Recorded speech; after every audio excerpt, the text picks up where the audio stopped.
Crazy farmer kills wife, 6 children. That was the headline of a story in the New York Times. The story was about the Lawson Family Murders, or as it's sometimes called, the Lawson Family Massacre.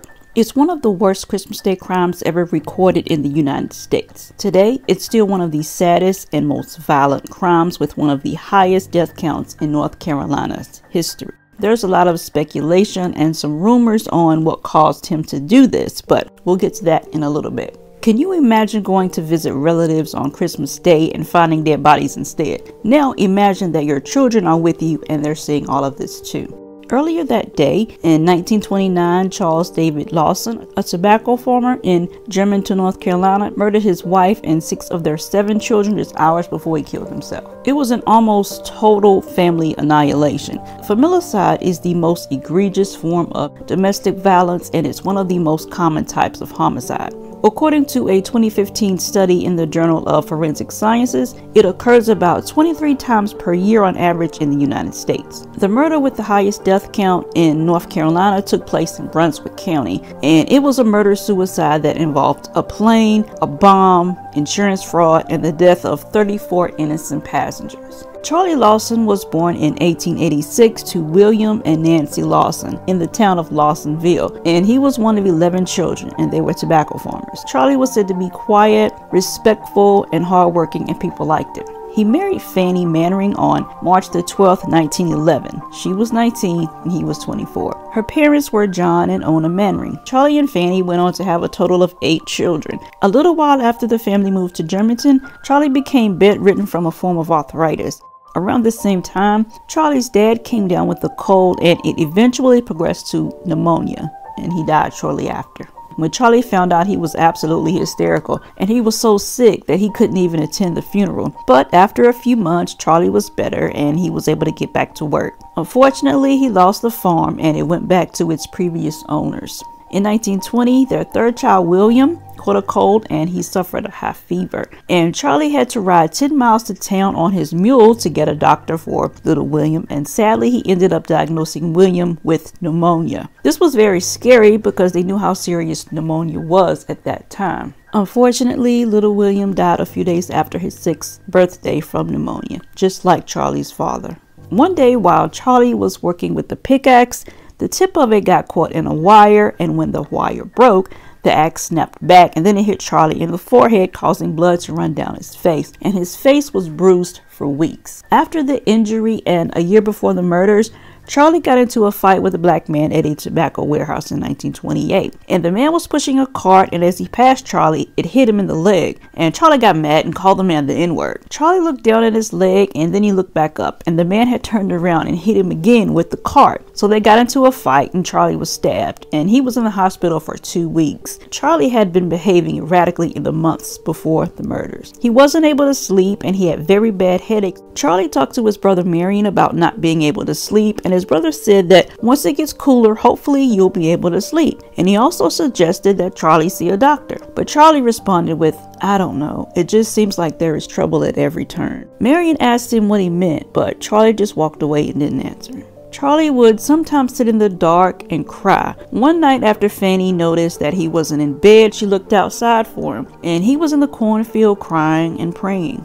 He said that his headache was so bad that he could not stand it. She asked him to come back inside, and when he stood up, she saw that he had his shotgun with him. I've read different things regarding Charlie's temperament. The family was afraid of Charlie's temper, and domestic violence was something that was kept hush-hush back then, but some of their friends and family knew what was happening. They believed that it was best to stay out of the affairs of a man and his family. His oldest son, Arthur, had just had enough, and he finally stood up to Charlie. And after he did this, Charlie never tried to hit him or anyone else in the family after that. Arthur said that he did deserve some of the punishments, but that his father would take things too far. Charlie also had a soft side. A friend of Fanny saw him help her wash her hair because she was so exhausted during pregnancy, and people said that he was good to Fanny. 2 weeks before Christmas, he took the whole family into Winston-Salem, about 45 minutes away, and told them to pick out some new clothes because they were having some photos taken. Back then, photos were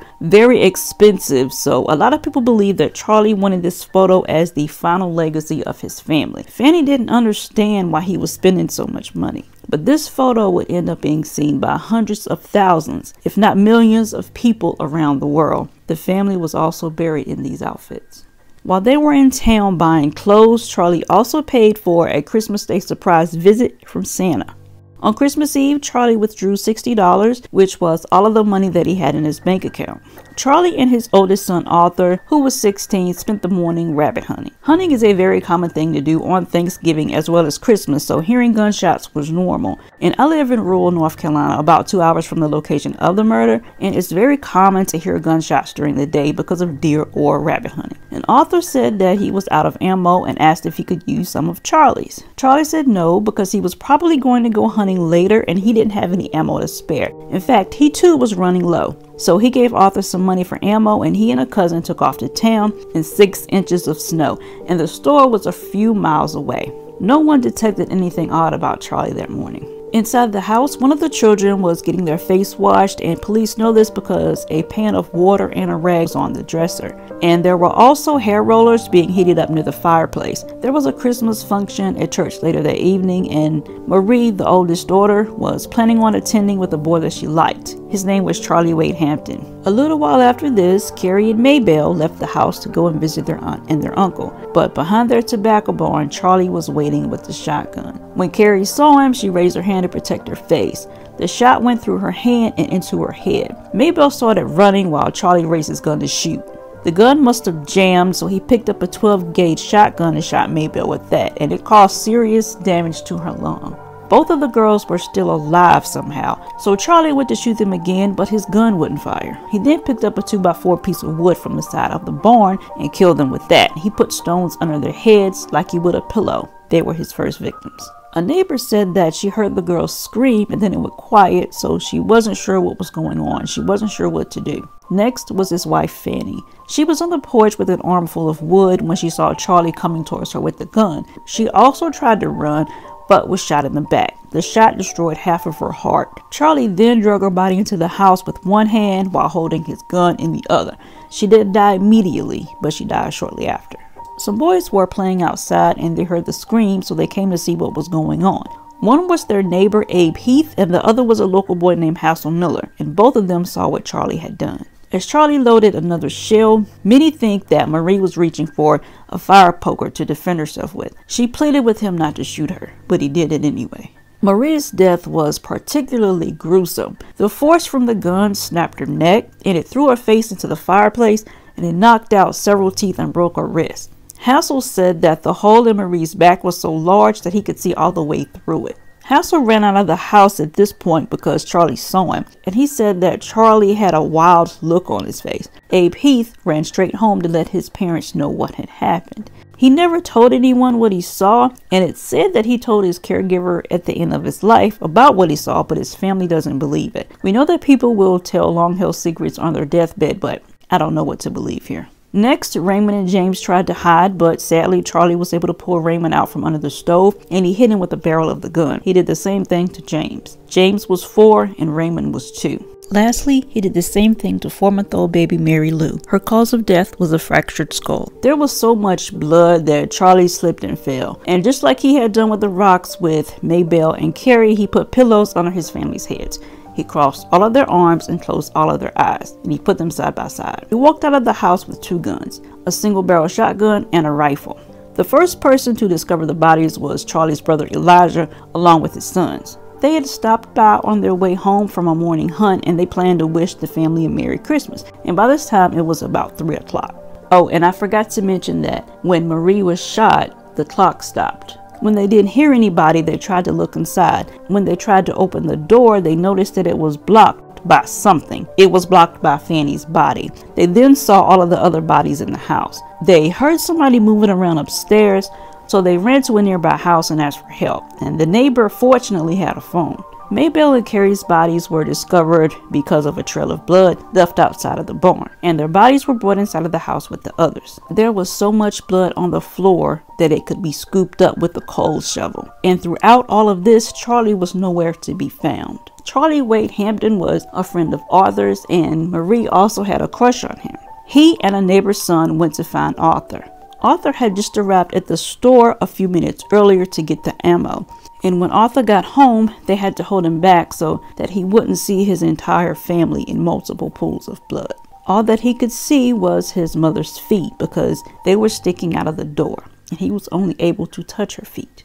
Word spread quickly, as they do in small towns, and soon police and neighbors arrived at the house. Looky-loos desperately wanted to get in the house to see the dead bodies. One even offered $500. They had to continue shooing people away. And by this time, Charlie was hiding in the woods near his house with his dogs, Sam and Queen. And as the dogs heard people nearby, they started to bark. And Charlie knew that the cops now knew his location. So after several hours of pacing around a dogwood tree, he shot himself in the chest. Hillary Hampton, also known as Hill Hampton, which was Charlie's closest friend, had to help carry him from the woods that day. There were two unfinished notes in Charlie's pocket. One said, "Troubles can cause," and the other said, "No one to blame but." 31-year-old World War I veteran Boley Tuttle carried baby Mary Lou in his arms down a long, steep, icy hill, and he placed her body into a hearse. I know that had to be horrible for him, and he ended up getting sick to his stomach. Arthur Trudy Smith met someone that had a relative that visited the cabin shortly after the murders, and their family still had a jar which contained Fanny's blood. It was scooped up from the edge of the porch as a souvenir. People have always wanted to take a little bit of the Lawson murders home with them. The dogwood tree that Charlie leaned up against was stripped bare within a few hours of his body being found. The bodies were taken to Night Funeral Home in Madison, North Carolina. The main reason for this was because they had an elevator and there were just too many bodies that needed to be transported upstairs, which was where the funeral parlor was located. So T.B. Knight was the owner of the funeral home, and he was the person that bathed, embalmed, dressed, and prepared each member of the family for burial. Back then, the body was always returned to the family's home for viewing. In this case, there were 8 bodies and 7 caskets, so a home viewing was not possible, so the bodies were taken to Yelton Funeral Home for viewing. Yelton had plenty of room for viewing several bodies, but he didn't have an elevator. Night Funeral Home had an elevator, but didn't have room for 7 caskets. So the day of the funeral, the bodies were taken in 7 hearses to Browder Cemetery for the funeral. The grave that had to be dug was 18 feet long and 9 feet wide. Large crowds gathered to see the 7 Lawson caskets being loaded for the funeral. There were 7 caskets because little Mary Lou was in the same casket as her mother. More than 5,000 people attended their funeral. After the last rites were conducted, the caskets were opened so that friends and family could view the bodies. A few weeks after the funerals, Marion opened the crime scene for tours. Fanny's family was definitely against this, but Charlie's brother didn't listen. Her family wasn't consulted on much of anything. They weren't even interviewed for the books about the case. It was like they didn't even exist. The Lawson family's cabin was left in disarray, and the bloodstains were left in place for tours. Marion said that he needed to raise money for Arthur so that he wouldn't lose the house. And for 5 years, Marion sat at the door selling tickets for 25 cents each. Thousands of people came through. Blood was still damp on the floor, and the bloody pillows remained in place. Initial autopsy reports noted that Lawson's brain was relatively small and that a portion of the center of the brain seemed underdeveloped. On March 1st, 1930, it was reported in Charlotte News to be named Lawson in Stokes County is an invitation to tragedy. 11 Lawsons died violently since Charlie killed his wife and his children. Ralph Lawson and his wife burned to death in their one-room cabin, and Hassel Lawson was killed instantly in an automobile accident. Strange stories of premonitions, curses, and ghosts crept up, especially after Arthur died, and Arthur also lost the family farm despite his uncle's efforts. Arthur started drinking, and on May 5th, 1945, he died in a truck accident, but I don't think that he was the one driving.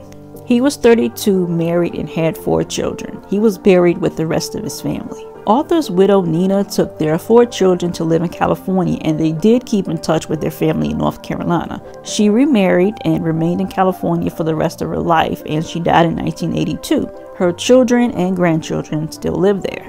Arthur's great-granddaughter Tiffany said that her great-grandmother told her that Arthur didn't think that Charlie did that to the family. Tiffany said, "Who would want to believe that about their own father?" Tiffany's middle name is Marie, after her aunt. Stella Lawson Bowles, which was Charlie's niece, had a daughter named Shirley. She was crossing the railroad tracks when she was hit by a train. Now let's talk about some of the rumors. Weeks before the murders, Marie shared a secret with her friend Ella Mae Johnson. During a sleepover, Marie told Ella Mae that she was pregnant and that her father Charlie was also her baby's father.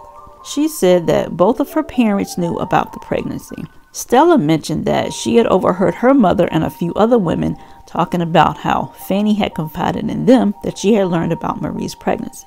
Another rumor was that Charlie was stressing over financial troubles. People were saying that he owed between $2,000 and $3,000, which was over $40,000 in today's money. Some people have asked, why didn't an autopsy show that Marie was pregnant? There was never an autopsy done on Marie. A coroner cannot perform an autopsy. A coroner simply pronounces a person dead. Autopsies in 1929 were not like what they are today, and a medical examiner is a pathologist that attended medical school and is qualified to perform autopsies. One really interesting thing, two relatives of the Lawson family had a premonition about the murders. Stella had one in 1929 where she saw Fanny with her arms full of wood and she was headed towards her front porch. It was snowing and she saw two large men running with guns behind Fanny and they shot her. They entered the house and shot the rest of the family. On the day of the murders, Charlie's Uncle Joe woke up and started crying. All day he kept saying that something was wrong and he just couldn't stop crying. And the minute someone went to his house and told his grandson Leonard that something bad had happened to Charlie and his family, Joe Lawson quit crying, and they said that he cried no more from that moment on.